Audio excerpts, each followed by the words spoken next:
শিবরাত্রির ব্রতকথা। বহুকাল আগে বারাণসীতে একটি বেদ ছিল। দিনরাত্রি সে শুধু জীব হত্যা করত। একদিন বেদ শিকার করতে গিয়ে অনেক পশু পাখি মেরে সন্ধ্যা ঘনিয়ে আসতেই বাড়ির দিকে রওনা হলো। কিছুটা এগোতেই রাত্রি হয়ে গেল। অন্ধকার রাত্রি, পথ দেখা যায় না।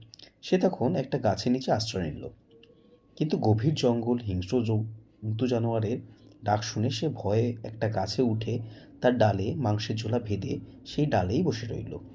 গাছটি ছিল বেলগাছ। গাছের নিচে ছিল শিবলিঙ্গ। বেত গাছের ডালে নড়েচড়ে বসতেই শিশিরে ভেজা একটি বেল পাতা খসে পড়ল ওই শিবলিঙ্গর মাথায়। সেদিন ছিল শিব চতুর্দশী।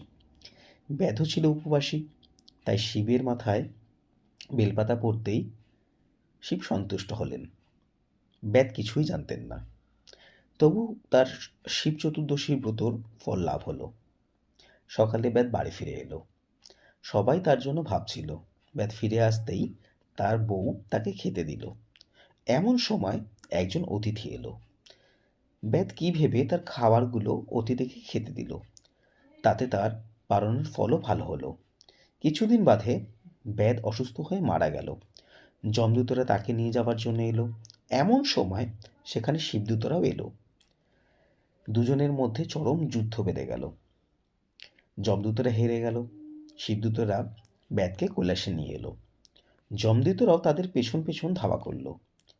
কৈলাসের দ্বারে নন্দী পাহারা দিচ্ছিল। সেই যমদূতদের কাছে বেদের শিবরাত্রির কথা বলল। সব শুনে যমদূতরা ফিরে গিয়ে যমরাজকে সব জানালো।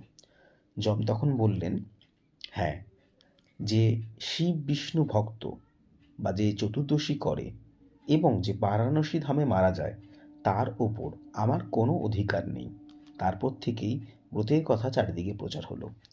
হরে হরে মহাদেব, শিব শম্ভু।